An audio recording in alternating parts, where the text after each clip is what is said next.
அழகியல் விஷயங்களில் ஆர்வமுள்ள ஒரு கனவு காண்பவர் வேறு யார்? கவிதை பகுதி -1. மேலும் ஒரு இழையில் ஒரு உலகத்தைக் கவனிக்கிறார். ஒரு கிசுகிசுக்கப்பட்ட மொழி, நேர்த்தியாகப் பேசப்படாதது. வரையப்பட்டவர்களை நான் தேடுகிறேன். அமைதியான, அழகான இடங்களுக்கு.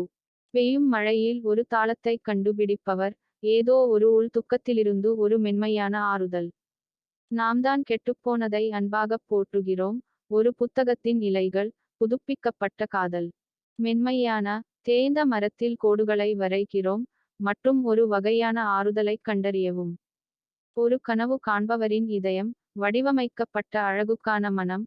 ஒவ்வொரு அழகான இடத்தாலும் நம் இதயங்களை நிரப்புகிறோம். மற்ற இதயங்களும் பார்வையில் சேரும் வரை காத்திருங்கள். நானும் ஒரு கனவு காண்பவன்தான், என்று கிசுகிசுப்பீர்கள். மலர்ந்த ஒத்த ஆன்மாக்களின் மென்மையான துடிப்பு. ஒரு அறையில் உள்ள மந்திரத்தை யார் புரிந்துகொள்கிறார்கள்? உரிந்த தோல் மற்றும் தேநீர் வாசனையுடன். அமைதியான, பரஸ்பர மற்றும் உணர்வுபூர்வமான கவிதை. உலகத்தை நமது ஓவியமாக உருவாக்குபவர்கள் நாம்தான். உடைந்த இதயத்தை சரிசெய்ய ஒளியைத் தேர்ந்தெடுப்பவர்கள்.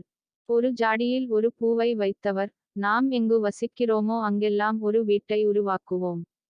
எங்கள் கண்கள் ஒரு கூட்டத்தில் சந்திக்கும் போது, நமது உணர்வுகள் வெளிப்படுத்தப்படுவதில்லை, ஆனால் அனுமதிக்கப்படுகின்றன. மென்மையான கண்களைக் கொண்ட, அறிந்தும் புரிந்துகொள்ளும் தலையசைப்பு நமது சொந்த கடவுளால் புனிதப்படுத்தப்பட்ட ஒரு தருணம். பின்னர் இதோ அவர்கள் அனைவருக்கும், ஒன்று மற்றும் அனைவருக்கும், வேலை இன்னும் முடிக்கப்படவில்லை அல்லது தொடங்கப்படவில்லை. கனவு காண்பவர்கள், படைப்பாளர்கள், மிகவும் மென்மையான கைகளால், யாரும் புரிந்து கொள்ளாத அழகைக் காணும் மக்கள்.